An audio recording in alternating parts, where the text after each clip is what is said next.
And for more on this and the Russian advance in Ukraine, we are joined on set by a Ukrainian member of parliament, Sasha Ustanova. Sasha, thank you for being here. What is the latest you're hearing about what's happening in Ukraine, and what is your reaction to the way the Biden administration has been handling it? To be honest, it's hell, because people are literally being bombed.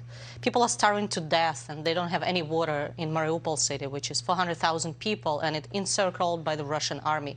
They don't let our volunteers even go in and bring people food, to bring people water, and we had children die because of the dehydration already.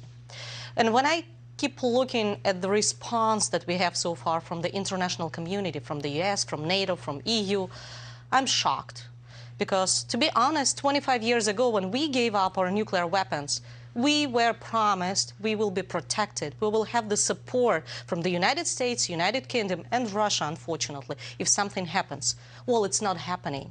We had been begging for the no-fly zone for my country to protect the civilians. We can fight it on the ground, but we cannot shoot down the missiles and the airplanes that are bombing the cities every day. If you do not want to do the no-fly zone, give us the jets, give us the air defense system. You have plenty of those. Unfortunately, this is not happening. And the main reason is President Biden and administration are scared of one man, Putin.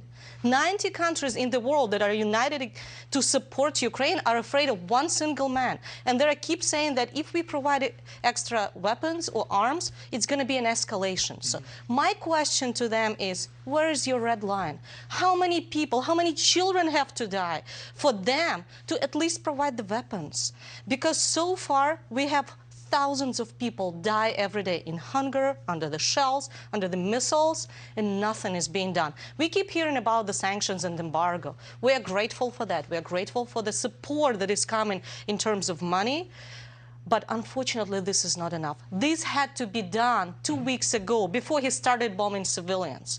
Now, we need physical protection. We need arms. We need air defense system. We need to fight with him. Well, you mentioned the MiG fighter jets. Obviously, the administration saying that they cannot do that for the transfer through Germany. But there are 42 Republican senators that are saying we've got to get these jets over there because it would make a difference. You believe that would help? I believe that those air jets are the angels for our children. You know, I talked yesterday to a girl. She's 38 weeks pregnant. She had her baby shower on the 23rd, and the 24th Putin invaded. So she literally spent 4 days in the basement on her 38 weeks of pregnancy, and then had 4 days to drive to Poland just to escape with her baby. He's not targeted. It's just not a war. It's a genocide. He's targeting civilians. He's trying to get as many people killed as he can right now, including unborn children, because he's targeting the maternity hospitals. And everybody saw that on TV. So it's not about even the war crimes. This is the genocide that is happening. And those MiGs are actually the angels that can fly and protect our sky. Our pilots can fly those. We had been flying them previously. Yep. So we keep asking for the technical support if you don't want to do the political decisions. Because when I look at the sanctions on Russian oligarchs, for example, well, you sanctioned them, but you didn't sanction any of their companies. They still have all their money here in the United States, their families here in the United States. Sasha, let me ask you, because you are pregnant yourself. Yes, sir. Due to give birth next month. What will you tell your child when they get older about what happened right now?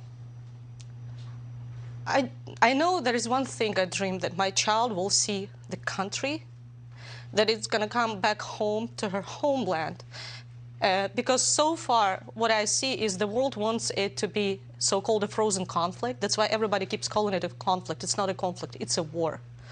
And there is only one country that will win, whether we or Russia. And if Russia wins, they will go next for Poland and for the others. And I want my kid to be proud that she has one of the best countries in the world to live for, the country of freedom, the country of fighters.